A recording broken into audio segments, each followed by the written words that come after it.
Hello दोस्तों, राज MD online classes में आप सभी का स्वागत है दोस्तों। हमारा टॉपिक चल रहा था दोस्तों, यानी वैदिक सभ्यता जो राजस्थान के संदर्भ में था दोस्तों। इसमें से हमने कालीबंगा सभ्यता का जिक्र कर लिया था दोस्तों।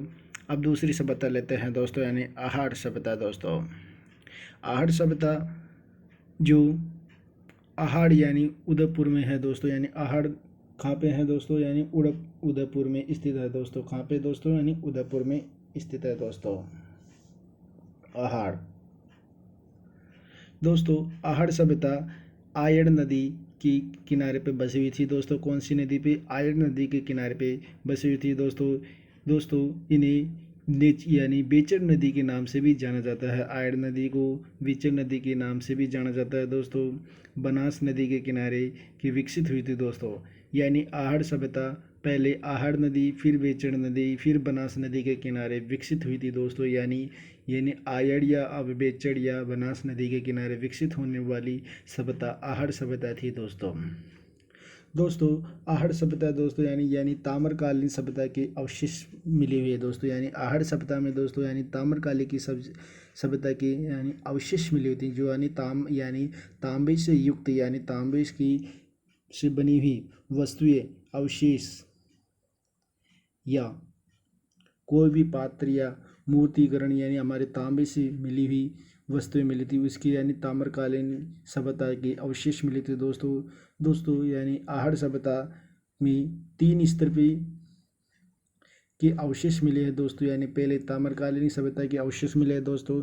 दूसरा लोहा युगीन सभ्यता के अवशेष मिले, यानी दोस्तों यानी लोह से युग्मित यानी कोई भी वस्तु या अवशेष बने हुए हैं, जो अवशेष मिले हुए हैं दोस्तों। यानी लोहे से युगीन अवशेष भी मिले हुए हैं दोस्तों।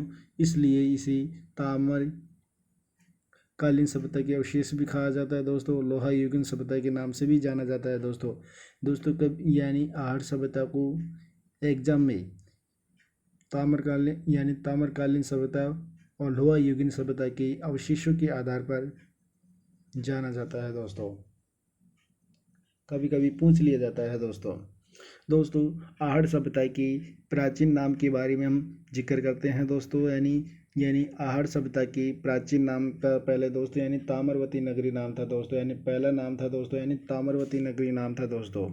ताम्रवती नगरी नाम इसलिए पड़ा है दोस्तों वहाँ पे क्योंकि तांबे की वस्तुएं का निर्माण किया जाता था दोस्तों। और ताम्र की यानी तांबे वाली वस्तुएं वहाँ से प्राप्त हुई थी दोस्तों, यानी अवशेष मिली हुई थी दोस्तों।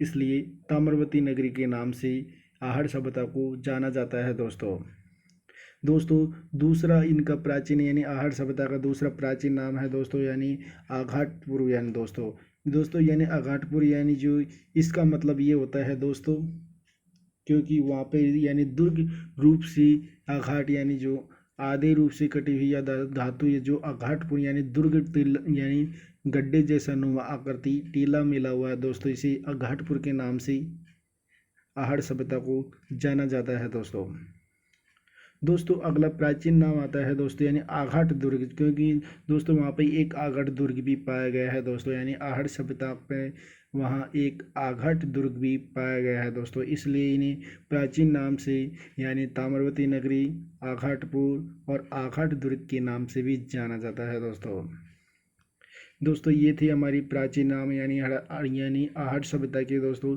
दूसरे नाम है दोस्तों यानी आहड़ सभ्यता के उपनाम है दोस्तों कौन से हैं? यानी आहड़ सभ्यता के उपनाम कौन कौन से हैं दोस्तों अब जानते हैं दोस्तों। यानी पहला उपनाम था दोस्तों यानी बनास संस्कृति या आड़ संस्कृति के नाम से भी जाना जाता है दोस्तों।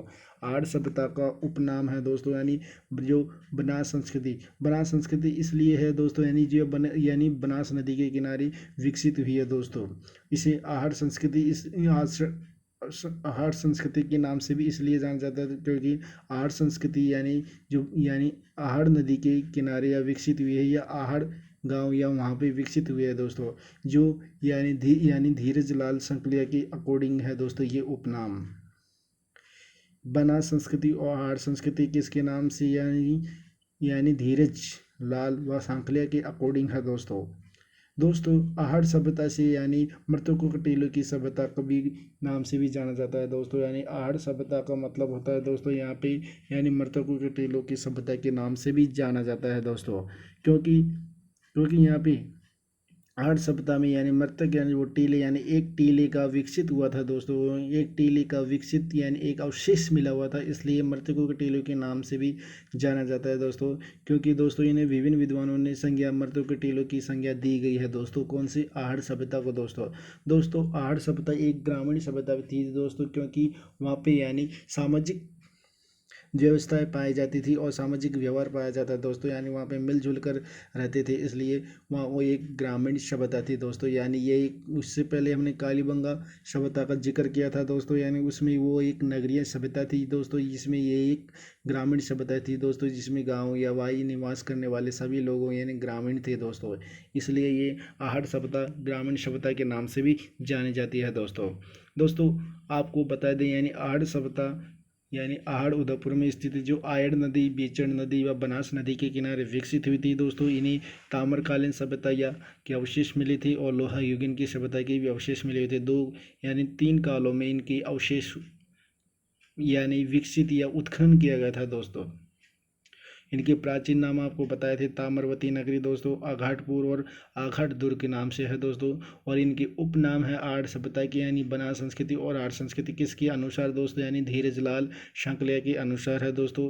दोस्तों विभिन्न विद्वानों ने आर्य सभ्यता को मृतकों के टीलों की संज्ञा दी गई थी दोस्तों। किसकी? मृतकों की टीला की संज्ञा दी गई थी दोस्तों। अब बढ़ते हैं दोस्तों यानी आर्य सभ्यता के बारे में और जानकारी प्राप्त करते हैं दोस्तों।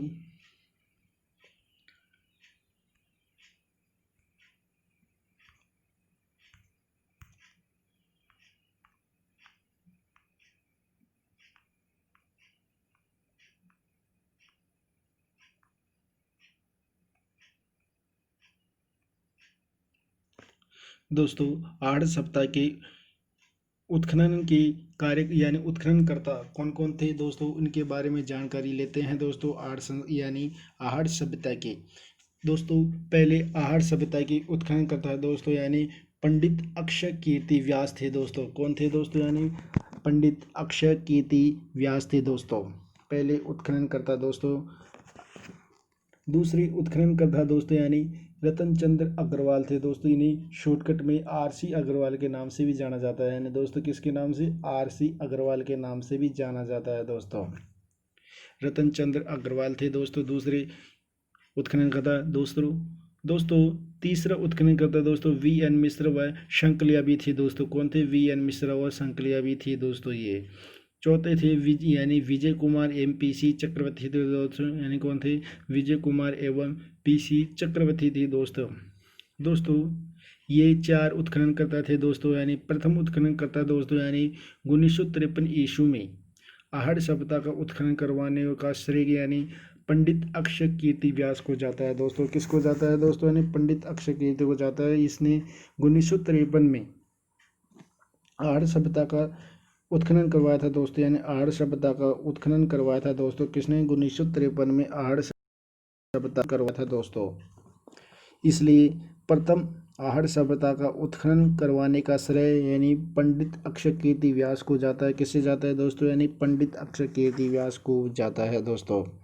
दोस्तों दूसरा उत्खनन करता यानी आरसी अग्रवाल था दोस्तों, जिसने यानी यानी हड़प्पा सभ्यता का सबसे बड़ा टीला धूलकोट जो व्यापक रूप से इनकी यानी उत्खनन करवाया था। यानी जो स्थानीय इसको वहाँ की स्थानीय भाषा में यानी स्थानीय टीला के नाम से भी जाना जाता है दोस्तों।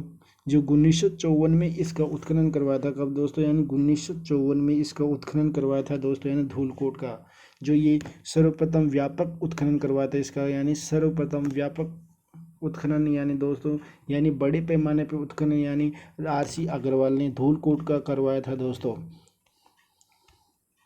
दोस्तों अगला हमारा यानी उत्खनन करता यानी वी एन मिश्र और शंकलिया मिश्र जो दोस्तों ये केंद्र सरकार के द्वारा यानी नियुक्त किए गए थे। इनके नेतृत्व में 1961 और 1962 में यानी हड़प्पा सभ्यता का उत्खनन किया गया था दोस्तों। किसका?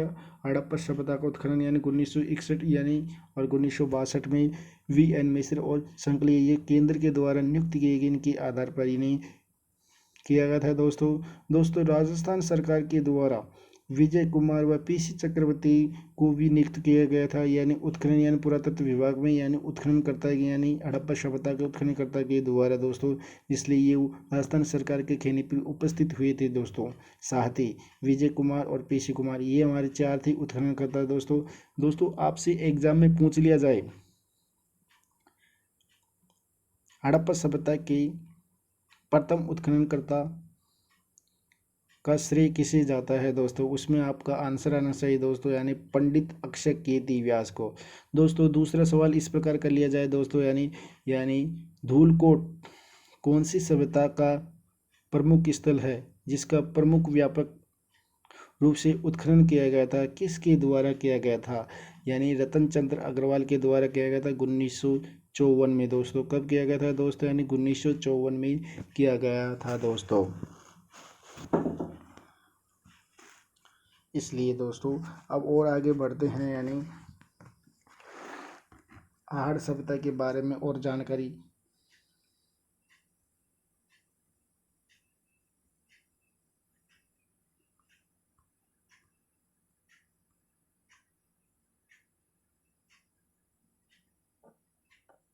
दोस्तों आर्य सभ्यता की विशेषताएं के बारे में जानकर लेते हैं, विशेषताएं देखते हैं इसमें आर्य सभ्यता की कौन कौन सी विशेषताएं हैं दोस्तों।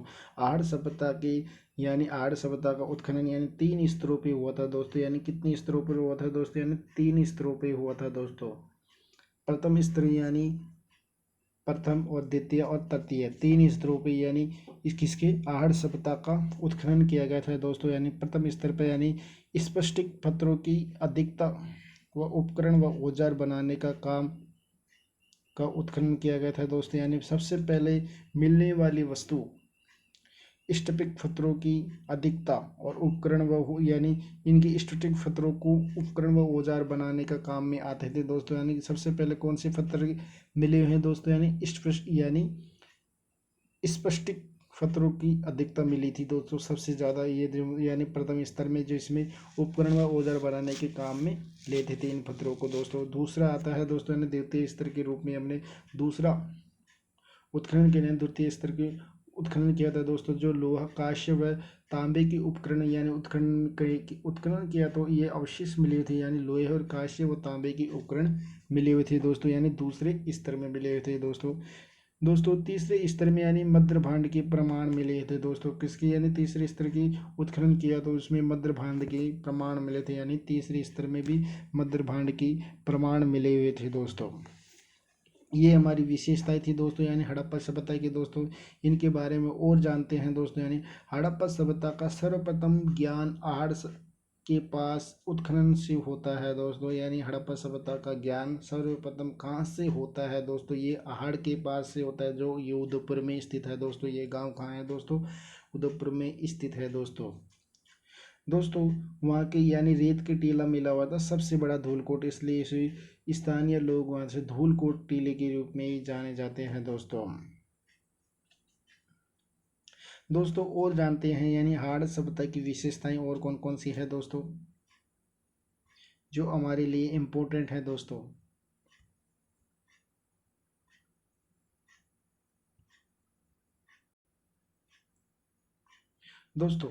अगली विशेषताएं हैं दोस्तों यानी हमें मकान यानी आहड़ सभ्यता के मकान किस प्रकार के थे दोस्तों? वो यानी वो कच्ची ईंटों से निर्मित किए गए थे दोस्तों। यानी कच्ची ईंटों से निर्मित किए गए थे दोस्तों आहड़ सभ्यता के मकान अधिकांश मकान आयताकार के थे दोस्तों। यानी किस प्रकार के थे दोस्तों? यानी आयताकार के थे दोस्तों। दूसरी विशेषता है दोस्तों यानी आहड़ सभ्यता की दोस्तों यानी सामूहिक भोजन की व्यवस्था मिलती है दोस्तों। वहाँ पे सामूहिक भोजन की अव्यवस्था के अवशेष मिले हैं दोस्तों। इन अवशेषों को ज्ञात इसलिए होता है दोस्तों यानी वहाँ पे एक मकान में एक से अधिक चूल्हे मिले यानी एक मकान में एक से अधिक चूल्हे मिले हैं और एक घर में 6 चूल्हे मिले हैं। यानी हड़प्पा सभ्यता में हड़प्पा सभ्यता के एक मकान में एक से अधिक चूल्हे मिले और एक से अधिक 6 चूल्हे मिले हैं दोस्तों। और एक चूल्हे पर यानी मकान की हथेली के निशान बने हुए हैं दोस्तों, यानी एक चूल्हे पर मकान की हथेली के क्या बने हैं दोस्तों, यानी निशान या हाथ छपा हुआ है दोस्तों। इसलिए ये वहाँ पे सामूहिक भोजन की व्यवस्था थी दोस्तों। वहाँ पे यानी हड़प्पा सभ्यता के निवासी सामूहिक भोजन करते थे और पकाते थे, और वहाँ समाज के एक साथ रहते थे दोस्तों। इसलिए सामूहिक भोजन व्यवस्था पाई जाती है दोस्तों हड़प्पा सभ्यता के लोगों में। इसलिए दोस्तों तीसरी विशेषता ये है कि दोस्तों यानी बिना हत्थे वाला एक जल पत्र यानी एक जल पात्र वहाँ से प्राप्त हुआ था दोस्तों, यानी बिना जिसके जैसे गिलास जैसा उसके कोई हत्था नहीं था, वो वहाँ से एक यानी बिना हत्थे वाला एक जल पात्र प्राप्त हुआ था दोस्तों, जो हड़प्पा सभ्यता से है दोस्तों। दोस्तों बिना हाथ वाले जल पात्र यानी ईरान और बलूचिस्तान से भी प्राप्त हुए थे। इसलिए ये ज्ञात होता है दोस्तों, यानी हड़प्पा सभ्यता का संबंध ईरान और बलूचिस्तान से भी है था दोस्तों। कौन से? ईरान और बलूचिस्तान से भी था दोस्तों। इसलिए इन तीन विशेषताओं के आधार पे हमने हड़प्पा सभ्यता की कुछ बातें यानी महत्वपूर्ण जानी है दोस्तों। यानी हड़प्पा सभ्यता के मकान कच्चे ईंटों से निर्मित किया जाते थे दोस्तों, जो अधिकांश किसके थे यानी आयताकार आकार में थे होते थे दोस्तों। यानी हड़प्पा सभ्यता में सामूहिक भोजन व्यवस्था पाई जाती थी दोस्तों, क्योंकि वहाँ पे एक मकान में एक से अधिक चूल्हे पाए जाते, यानी मैं हड़प्पा सभ्यता में 6 चूल्हे पाए हैं दोस्तों। और एक चूल्हे पे तो एक हथेली का निशान भी बना हुआ था दोस्तों। और दूसरी विशेषता के आधार पर ये पता लगाया जा सकता है दोस्तों, वहाँ पे यानी बिना हत्थे वाला जल पात्र मिला था दोस्तों, जल पात्र मिला था दोस्तों। इसलिए ये हमारे हड़प्पा सभ्यता की विशेषताएं हैं दोस्तों। अगली विशेषताएं और जानते हैं दोस्तों।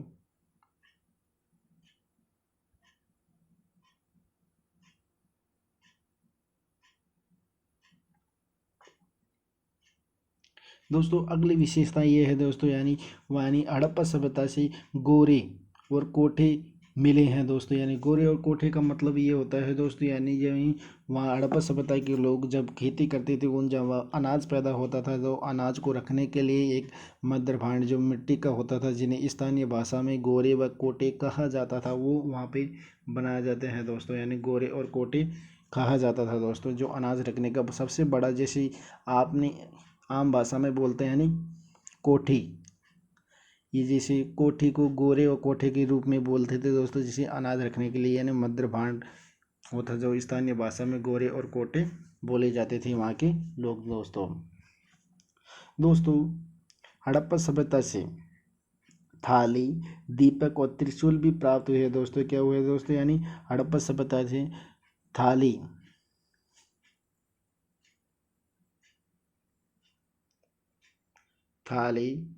त्रिशूल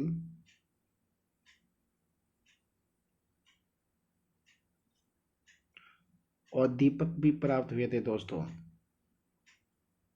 यानी गोरे और कोटे की जगह अनाज रखे मध्य भांड, और यानी ये भी प्राप्त हुए थे दोस्तों, अवशेष मिले हुए थे दोस्तों। और दीपक और थाली के भी अवशेष मिले हुए थे दोस्तों। दोस्तों वहाँ पे यानी संयुक्त परिवार की प्रथा प्रचलित थी दोस्तों। क्या भी यानी हड़प्पा सभ्यता में संयुक्त परिवार की यानी आपको बताया था, यानी संयुक्त व्यवस्था सिस्टम था दोस्तों, यानी और वहाँ पे संयुक्त परिवार की व्यवस्था भी पाई जाती थी दोस्तों। दोस्तों हड़प्पा सभ्यता से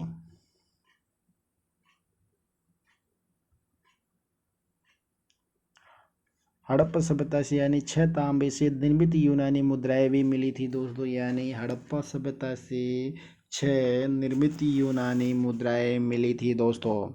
इन मुद्राएं में हड़प्पा सभ्यता से यानी निर्मित मुद्राओं में से 3 मोहरें प्राप्त होती है, जो 3 मोहरे के अवशेष मिले हैं दोस्तों। यानी जिनमें से 2 मोहरें ऐसी है जिसमें कुछ नहीं था दोस्तों। एक मोहरे पे यानी एक मोहर पे दोस्तों यानी त्रिशूल, एक साइड त्रिशूल था और दूसरी साइड यानी यूनानी देवता अपोलो की चित्रांकन था दोस्तों। जिसे क्या था दोस्तों? यानी चित्रांकन था दोस्तों, जो दोस्तों अपोलो की ईरान की देवता अपोलो कि एक हाथ में तीर थी दोस्तों। क्या थी? एक हाथ में क्या थी दोस्तों? यानी तीर थी दोस्तों। अरे यानी और पीछे तरकस थी दोस्तों। क्या थी दोस्तों? यानी पीछे तरकस थी दोस्तों। इसे यूनानी भाषा में लेख कहा जाता है दोस्तों। इसीलिए यानी दोस्तों यानी जो हमारा मुद्राएं थी मिली थी उनकी यानी चौकोर बॉर्डर पे किनारों पर कुछ अंकित लिखा हुआ, कुछ अंकित था दोस्तों, जिसे यूनानी भाषा में लेख कहा जाता था दोस्तों। यानी 6 तांबे से निर्मित यूनानी मुद्राएं मिली थी, जिनमें से 3 प्राप्त हुई थी दोस्तों। जिनमें से एक मुद्रा में त्रिशूल और अपोलो देवता था, जो हाथों में तीर था, और पीछे तर्कस था दोस्तों, जिसे यूनानी भाषा में क्या कहा जाता था दोस्तों, यानी लोक कहा जाता था दोस्तों। अब बढ़ते हैं दोस्तों अगले, इसी के बारे में और चर्चा करते हैं, अगली और कौन सी विशेषताएं हैं दोस्तों।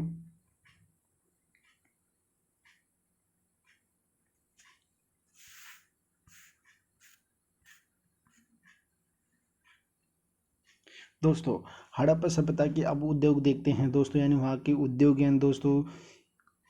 लोग हड़प्पा वासियों का सबसे बड़ा उद्योग तांबा क्या था दोस्तों, क्योंकि वहाँ पे तांबा ही मिला हुआ था दोस्तों, क्योंकि उद्योग वहाँ की हड़प्पा सभ्यता के वासी हड़प्पा यानी हड़प्पा वासियों के उद्योग था दोस्तों, यानी तांबे का था दोस्तों। क्योंकि वहाँ के तांबे के उपकरण मिले हुए थे दोस्तों, क्या मिले हुए थे दोस्तों, यानी तांबे के उपकरण मिले हुए थे दोस्तों। और तांबे के अस्त्र शस्त्र भी प्राप्त हुए थे दोस्तों, और तांबे की कुल्हाड़ी भी मिली थी दोस्तों। और तांबे को गलाने के लिए भट्टी के प्रमाण भी मिले थे दोस्तों, यानी इसलिए उनका उद्योग अधिकतम व्यापक रूप से यानी बड़े पैमाने पर यानी तांबे का किया जाता था दोस्तों। कोई किसका दोस्तों, यानी तांबे का किया जाता था दोस्तों। इसलिए वहाँ के हड़प्पा वासी वहाँ सबसे ज़्यादा तांबे का उद्योग का प्रयोग करते थे दोस्तों, इसलिए तांबे के उपकरण और तांबे के अस्त्र शस्त्र और तांबे के कुल्हाड़े और तांबे के गलाने की भट्टी से ये ज्ञात होता है दोस्तों। दोस्तों और जानते हैं इनके बारे में और कौन कौन सी विशेषताएं हैं दोस्तों हड़प्पा सभ्यता के बारे में, जो हमारे एग्जाम की दृष्टि से सबसे महत्वपूर्ण रखती है दोस्तों।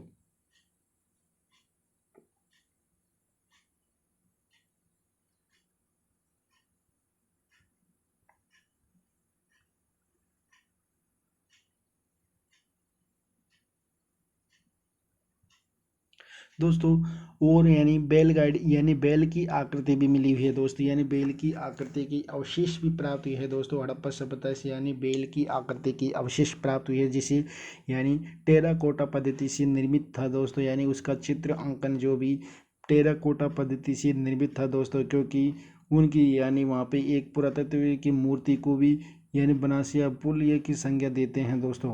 दोस्तों यानी बैल की आकृति को पुरातत्ववेत्ता यानी जो उत्खनन करता थे इस मूर्ति को बनासियल बनासियल पुल की संज्ञा देते हैं दोस्तों। किसकी देते हैं दोस्तों, यानी जो उत्खनन करता थे, जो विभिन्न विद्वान जो इस मूर्ति को बेल की आकृति की मूर्ति को या मुद्रा को या मूर्ति को उसे बनासियल की संज्ञा देते थे दोस्तों।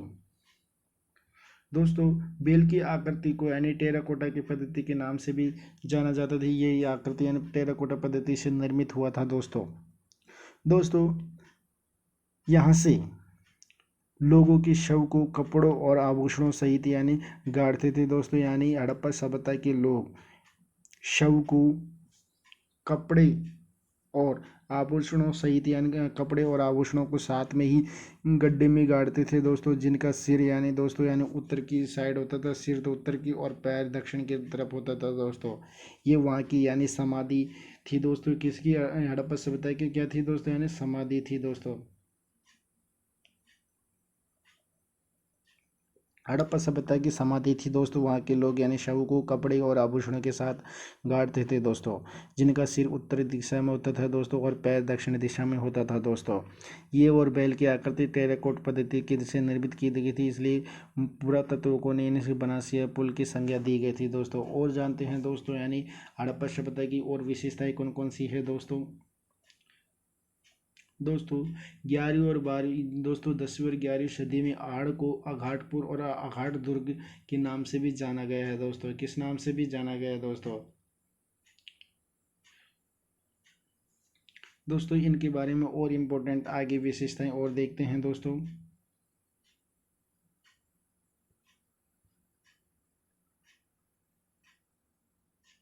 दोस्तों हड़प्पा सभ्यता के निवासी कृषि से परिचित थे, यानी परिचित जानकार थे दोस्तों, यानी हड़प्पा के निवासी यानी कृषि से परिचित थे दोस्तों। इसलिए गोपीनाथ शर्मा के अनुसार तो ये कृषि से परिचित थे। उनकी मुख्य खाद्यान्न फसलें थी दोस्तों, यानी ज्वार और चावल के प्रमाण के साक्ष्य मिले थे दोस्तों। उनके यानी ज्वार व चावल के साक्ष्य प्रमाण मिले थे दोस्तों। इसलिए इनके यानी हड़प्पा वासी के निवासियों की गोपीनाथ के अनुसार ज्वार और चावल यानी मुख्य खाद्यान्न फसलें थी दोस्तों।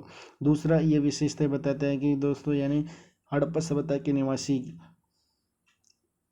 लोग रंगाई छपाई और व्यवसाय से परिचित थे दोस्तों। यानी वहाँ से यानी कपड़ों की सिलाई के माध्यम से ये पता चलता है कि वहाँ के लोग यानी रंगाई छपाई और व्यवसाय के परिचित थे। यानी वो कपड़ों की रंगाई भी करते थे और छपाई भी करते, इसलिए इस व्यापार को व्यापक यानी ईरान किसी और मेसोपोटामिया ईरान से संबंधित था दोस्तों।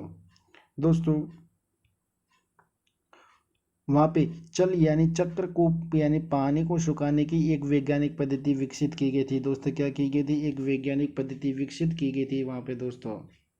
जैसे उस वैज्ञानिक पद्धति को हम जैसे इस ड्रॉ में देखते हैं दोस्तों, ये हमारी एक पानी को सुखाने, जब घरों में पानी भर जाता है तो उसको सुखाने के लिए यानी मिट्टी के घड़े मिट्टी यानी घड़ों में मिट्टी भर भर के यानी मिट्टी के घड़े डाले जाते हैं, इसलिए वो ऑटोमेटिकली यानी उस पद्धति के माध्यम से उसको यानी जो घरों के पानी को सुखाया जाता था दोस्तों। इसलिए यानी इसकी इस पद्धति का नाम यानी चक्रकूप रखा गया था दोस्तों। क्या रखा गया दोस्तों? यानी चक्रकूप पद्धति रखा गया था, इसलिए जानते हैं नहीं पानी को सुखाने की वैज्ञानिक पद्धति काम में लेते थे दोस्तों।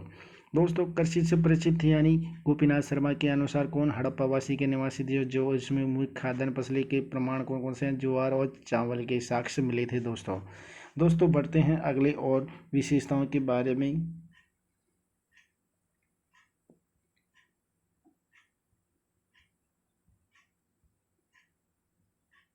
दोस्तों वो थी हमारी गणेश्वर सभ्यता थी दोस्तों। कौन सी दोस्तों? यानी हमारी हड़प्पा सभ्यता थी दोस्तों। अब अगली सभ्यता पे चलते हैं दोस्तों। अगली सभ्यता है दोस्तों यानी गणेश्वर सभ्यता है दोस्तों। कौन सी है दोस्तों? यानी गणेश्वर सभ्यता है दोस्तों।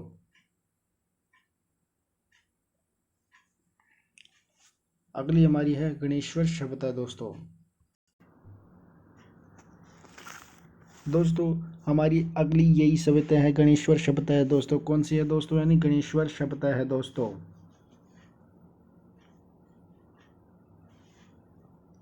गणेश्वर सभ्यता है दोस्तों।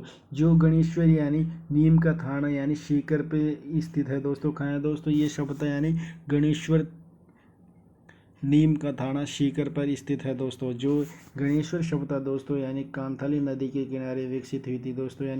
यानी गणेश्वर सभ्यता कांथाली नदी के किनारे विकसित हुई थी दोस्तों। जो गणेश्वर नीम का थाना सीकर में स्थित है दोस्तों। कौन सी नदी के किनारे विकसित हुई थी दोस्तों? यानी कांथाली नदी के किनारे विकसित हुई थी दोस्तों यानी गणेश्वर सभ्यता दोस्तों। दोस्तों गणेश्वर सभ्यता यानी ताम्र संचय सभ्यता थी दोस्तों। क्या थी दोस्तों? यानी ताम्र संचय सभ्यता थी, इसलिए अन्य नाम इसके प्राचीन नाम थे ताम्र संचय सभ्यता थी दोस्तों। उसके बाद ताम्र संचय के नाम के बाद में यानी ताम्रकालीन सभ्यताओं में से सबसे प्राचीन सभ्यता कौन थी दोस्तों? यानी गणेश्वर सभ्यता थी दोस्तों। ताम्रकालीन में सबसे प्राचीन सभ्यता ताम्रकालीन में सबसे प्राचीन सभ्यता गणेश्वर सभ्यता थी दोस्तों। इसलिए ताम्र संचय सभ्यता भी कहा जाता है दोस्तों और ताम्रकालीन सभ्यता के नाम से भी जाना जाता है दोस्तों। इसलिए ये गणेश्वर यानी नीम का थाना सीकर में स्थित है दोस्तों, जो कांथाली नदी के किनारे स्थित है दोस्तों। जो दोस्तों ये कांथाली नदी यानी राजस्थान की अपुआ तंत्र नदी है दोस्तों। कौन सी है दोस्तों? यानी अपुआ तंत्र नदी है दोस्तों, जो 100 किलोमीटर यानी 100 किलोमीटर लंबी है दोस्तों। कितनी? यानी 100 किलोमीटर लंबी है, जो चूरू में जाने के बाद ये लुप्त हो जाती है। ये हमारी कांथाली नदी थी दोस्तों। संभवतः ये पता लगाया जा सकता है दोस्तों यानी गणेश्वर सभ्यता के लिए कांथाली नदी सबसे महत्वपूर्ण नदी मानी जाती है दोस्तों, क्योंकि ये व्यवसाय की दृष्टि से सबसे महत्वपूर्ण थी दोस्तों। क्योंकि इसमें यानी गणेश्वर सभ्यता से यानी मछली पकड़ने का कांटा भी प्राप्त हुआ था दोस्तों, जो तांबे से निर्मित था दोस्तों। किससे था दोस्तों? यानी तांबे से निर्मित था दोस्तों।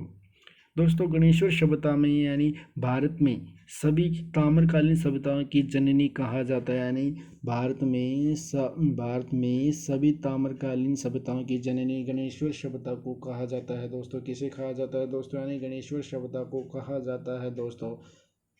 इसकी यानी ताम्रकालीन की सभ्यताओं की जननी गणेश्वर सभ्यता को कहा जाता है दोस्तों। ये थी हमारी गणेश्वर सभ्यता की परिचय थी दोस्तों। इनके बारे में और जानते हैं, उत्खनन कब हुआ और कैसे हुआ, किसके नेतृत्व में किया गया, इनकी विशेषताएं और जानते हैं, यानी कहाँ कितने अवशेष प्राप्त हुए हैं दोस्तों। बढ़ते हैं आगे और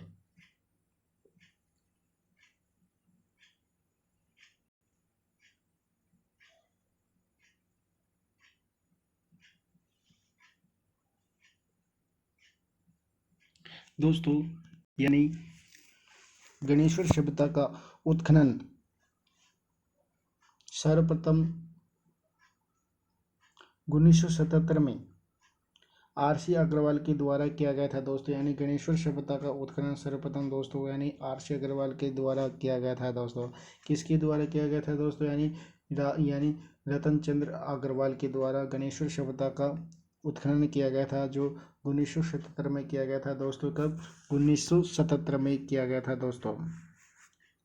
दोस्तों, यानी रतन चंद्र को प्रकाश में लाने का श्रेय जाता है दोस्तों। यानी हड़प्पा यानी गणेश्वर सभ्यता को प्रकाश में लाने का श्रेय यानी रतन चंद्र अग्रवाल को ही जाता है, यानी आर.सी. अग्रवाल को ही जाता है दोस्तों। यानी गणेश्वर सभ्यता का काल यानी दोस्तों यानी रेडियो कार्बन पद्धति के अनुसार दोस्तों, किसके अनुसार दोस्तों? यानी रेडियो कार्बन पद्धति के अनुसार इसका कार्यकाल माना जाता है दोस्तों 2800 ईसा पूर्व माना जाता है। कितना माना जाता है दोस्तों? यानी 2800 ईसा पूर्व माना जाता है दोस्तों। इसका काल यानी गणेश्वर सभ्यता का काल यानी रेडियो कार्बन पद्धति 14 के अनुसार C14 के अनुसार यानी इसका काल यानी 2800 ईसा पूर्व बताया था। किसने बताया था दोस्तों? ये आर.सी. अग्रवाल के द्वारा बताया गया था दोस्तों, यानी रतन चंद्र अग्रवाल के द्वारा 1977 में। अब बढ़ते हैं दोस्तों अगले, यानी गणेश्वर सभ्यता की और विशेषताएं कौन कौन सी है दोस्तों।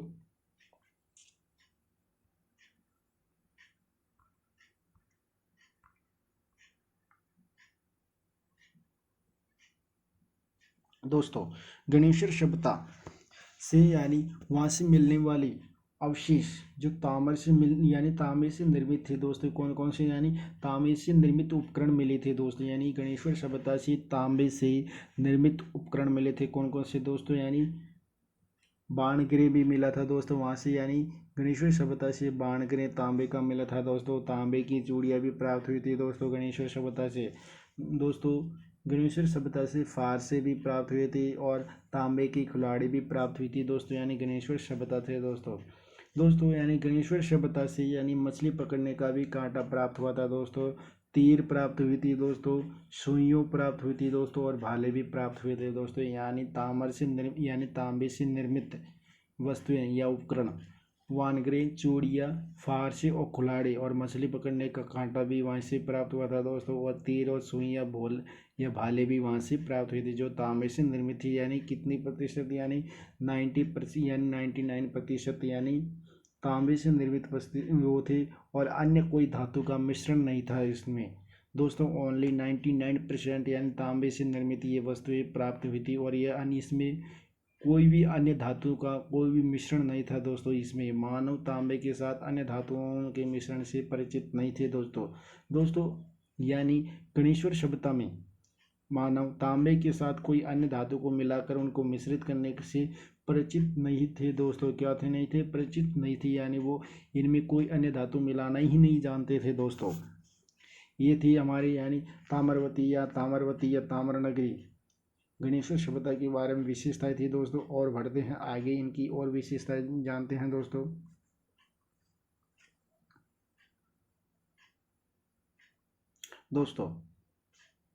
यानी गणेश्वर सभ्यता के मकान पत्थरों से निर्मित थी। यानी ये एक ऐसी सभ्यता है दोस्तों, यानी आपसे एग्जाम में पूछ लिया जाए गणेश्वर सभ्यता यानी कौन सी सभ्यता है जिसमें यानी उनके मकान पत्थरों से निर्मित किए गए थे, उसमें आता है दोस्तों गणेश्वर सभ्यता आता है दोस्तों। क्या आता है दोस्तों? गणेश्वर सभ्यता आता है दोस्तों, जिसमें ईंटों का प्रयोग बिल्कुल नहीं किया गया था। जिसमें ईंटों का प्रयोग बिल्कुल भी नहीं किया गया था दोस्तों।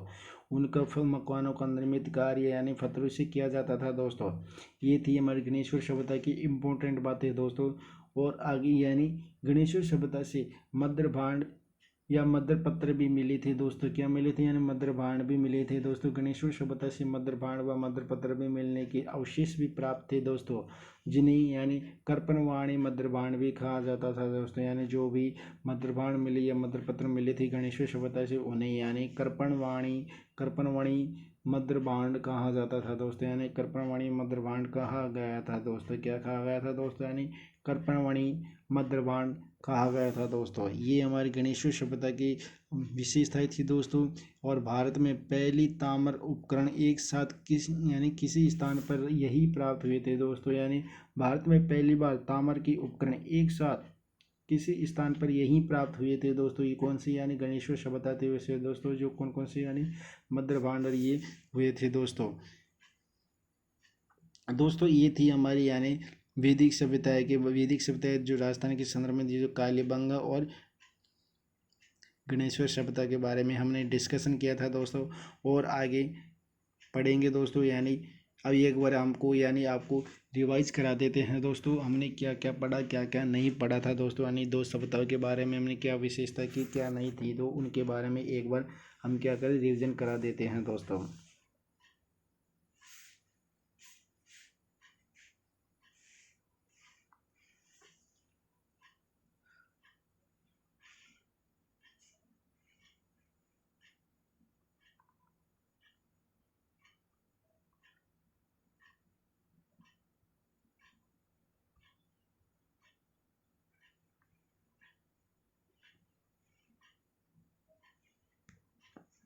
दोस्तों हमने हाड़ सभ्यता ली थी दोस्तों, जिसमें आड़ सभ्यता थी जिसमें आहड़ नदी यानी आयड़ नदी या बेचड़ नदी या बनास नदी के किनारे विकसित हुई थी दोस्तों।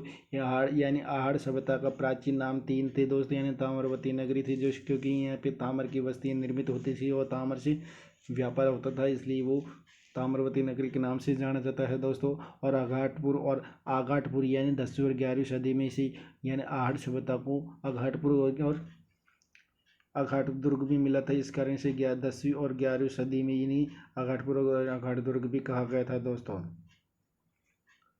दोस्तों यानी आहड़ सभ्यता की प्राचीन नाम तीन यानी बनास संस्कृति और आहड़ संस्कृति था दोस्तों। किसके अनुसार? यानी धीरजलाल संकलिया के अनुसार थे दोस्तों। दोस्तों इसकी आहड़ सभ्यता में तीसरी विशेषता यानी मृतकों के टीले की सभ्यता भी मिलती है दोस्तों। यानी मृतकों के टीले की सभ्यता भी मिलती है दोस्तों आहड़ सभ्यता से दोस्तों। ये थी हमारी आहड़ सभ्यता की रिवीजन के बारे में। और आगे देखते हैं डिस्कशन कैसे क्या और करते हैं दोस्तों।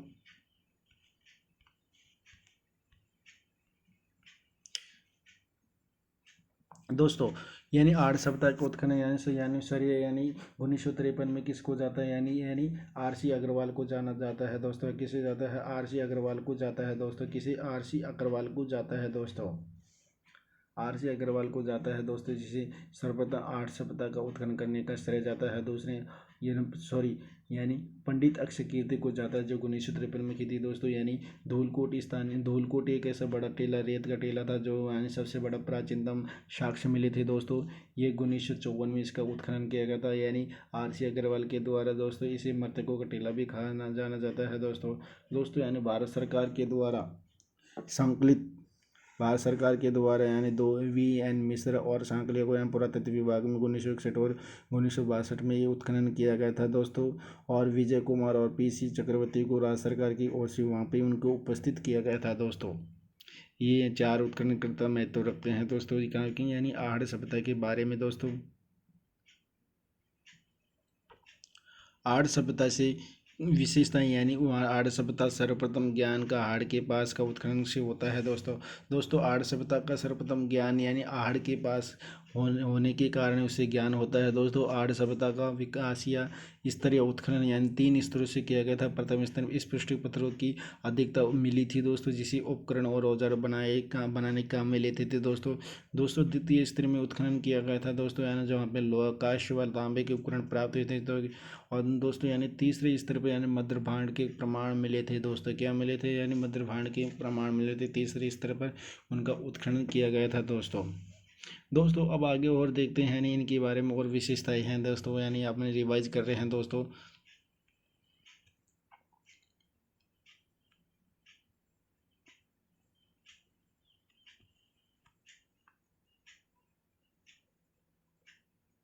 दोस्तों आहड़ सभ्यता के आहड़ सभ्यता के मकान कच्ची ईंटों से निर्मित थे। जो अधिकांश मकान किसके थे? आयताकार के मकान थे दोस्तों, किसके?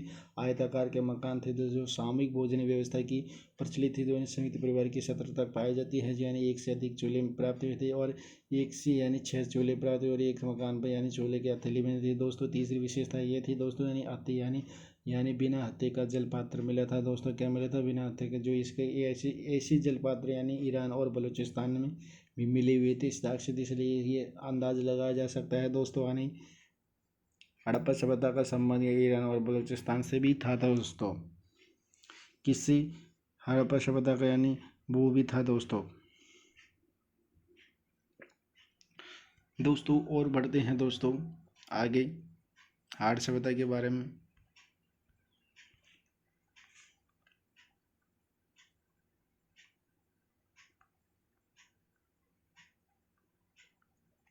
दोस्तों आगे की बातें आहड़ सभ्यता से गोरे और कोटे मिले जो अनाज रखने के लिए मध्य भांड मिले थे दोस्तों।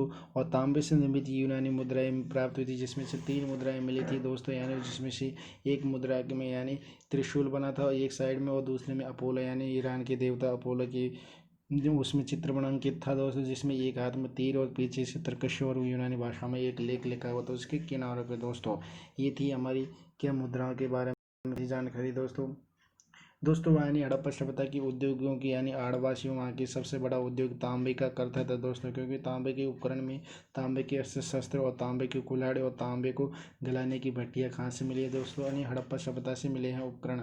इसलिए ताम्रवती नगरी या ताम्र काशयुगीन भी कहा जाता है, हड़प्पा सभ्यता को कहा जाता है दोस्तों। इनके बारे में और विशेषता यह है कि क्योंकि वहाँ पे हड़प्पा समय बेल की आकृति भी मिली हुई थी दोस्तों, जिसे टेराकोट पद्धति से निर्मित किया गया था, जो पुरातत्व इसे बनारसियल की संज्ञा देते हैं दोस्तों। यहाँ पे लोग शव को कपड़ों और आभूषणों से सहित गाड़ते थे। हड़प्पा वासी के लोग शव को कपड़ों और आभूषणों के साथ रखते थे, और जिनका सिर उत्तर की दिशा में और पैर दक्षिण की दिशा में होता था दोस्तों। ये थी हमारी हड़प्पा सभ्यता के बारे में जानकारी दोस्तों। हड़प्पा सभ्यता में लोग कृषि से परिचित थे पणे गोपीनाथ के अनुसार थे दोस्तों, जिसमें ज्वार और चावल के प्रमाण मिले थे दोस्तों। किसी ज्वार व चावल के प्रमाण मिले थे दोस्तों। वहाँ से सिलाई की भी साक्ष्य मिले थे, जिससे रंगाई छपाई की व्यवस्था का परिचित होता है दोस्तों। वहाँ पे पानी को सुखाने की पद्धति की प्राप्ति थी दोस्तों, चक्रकूप पद्धति भी मिली हुई थी दोस्तों। क्या मिली? चक्रकूप पद्धति भी मिली हुई थी दोस्तों। ये थी हमारे ये थी हमारे हड़प्पा सभ्यता दोस्तों। हम वे दूसरी अपनी गणेश्वर सभ्यता के बारे में बात की, जो कांतली नदी के किनारे विकसित हुई थी। ये गणेश्वर सभ्यता नीम का थाना सीकर में स्थित है दोस्तों, जिसे ताम्रवती संचय सभ्यता के नाम से भी जाना जाता है दोस्तों। जो ताम्रकालीन सभ्यता में सबसे प्राचीन सभ्यता थी दोस्तों, ये ताम्रकालीन की सबसे जननी गणेश्वर सभ्यता को कहा जाता है दोस्तों। इसका उत्खनन आर.सी. अग्रवाल के द्वारा किया गया था दोस्तों, जो 1977 में किया गया था। जिसका श्रेय आर.सी. को प्रकाश में लाने का श्रेय जाता है दोस्तों। ये इसका गणेश्वर सभ्यता का काल 2800 ईसा पूर्व को माना जाता है, जो कार्बन पद्धति के अनुसार कितना 2800 पूर्ण माना जाता है दोस्तों। यहाँ से गणेश्वर सभ्यता से मछली पकड़ने का वो कांटा मिला था दोस्तों, और तांबे से उपकरण निर्मित वस्तुएं मिली थी, जैसे बाण चूड़ियाँ भी मिली थी, तांबे के खुलाड़े भी मिले थे। खासे तांबे के खुलाड़े भी मिले हुए थे दोस्तों। बाण मिले थे, बाण गिरे धनुष्य मिले हुए थे। मछली पकड़ने का कांटा मिला था दोस्तों। तीर सुइयाँ भाले मिले हुए थे, जो 90% तांबे से दोस्तों। ये अन्य मिश्रित धातु से परिचित नहीं थे दोस्तों। क्या अन्य मिश्रित धातु से परिचित नहीं थे दोस्तों। यहाँ तांबे के दैनिक प्रयोग में आने वाले बर्तन, थाली, कटोरा, गिलास आदि भी प्राप्त हुए थे दोस्तों। गणेश्वर को तांबे की आपूर्ति गणेश्वर शब्द है, उसको तांबे की आपूर्ति खेतड़ी से होती थी। जो खेतड़ी वर्तमान में झुंझुनू से है दोस्तों। कहाँ से होती थी दोस्तों? खेतड़ी से होती थी। इनकी तांबे की आपूर्ति खेतड़ी से होती थी दोस्तों। खेतड़ी वर्तमान में है झुंझुनू में है दोस्तों। ये थी दोस्तों हमारे गणेश्वर सभ्यता के बारे में जानकारी थी दोस्तों। और दोस्तों गणेश्वर सभ्यता के मकान यानी पक्की ईंटों से बनाया जाता है, यानी पत्थरों से बनाए जाते थे। सॉरी, पक्की ईंटों नहीं, अब ईंटों का प्रयोग नहीं किया गया था, यानी पत्थरों से निर्मित किया गया था, इसलिए ईंटों का प्रयोग बिल्कुल नहीं हुआ। और यहाँ के जो मद्रभांड या मद्रपात्र मिले, जिन्हें कृष्ण यानी कप्रमति बांध भी कहा जाता है, यानी कृपणवाणी मद्रभांड भी कहा जाता है दोस्तों। यानी भारत में पहली ताम्र उपकरण भाई एक साथ किसी स्थान पर यही प्राप्त हुई थी, दो ताम्रवती यानी ताम्रवती नगरी कौन सी है? गणेश्वर सभ्यता थी दोस्तों। कौन सी थी? गणेश्वर सभ्यता थी। दोस्तों हमारे इस पीपीटी वाली वीडियो या हमारे नोट्स को हम पीडीएफ में उपलब्ध करा रहे हैं दोस्तों, जो हमारे टेलीग्राम लिंक पर उपलब्ध है दोस्तों। ज्वाइन कीजिए और हमारा वीडियो आपको अच्छा लगा तो ज़्यादा से ज़्यादा शेयर कीजिए और सब्सक्राइब कीजिए। धन्यवाद। अब मिलते हैं अगले सभ्यता के बारे में या अगले जो स्थल है जो उसके बारे में।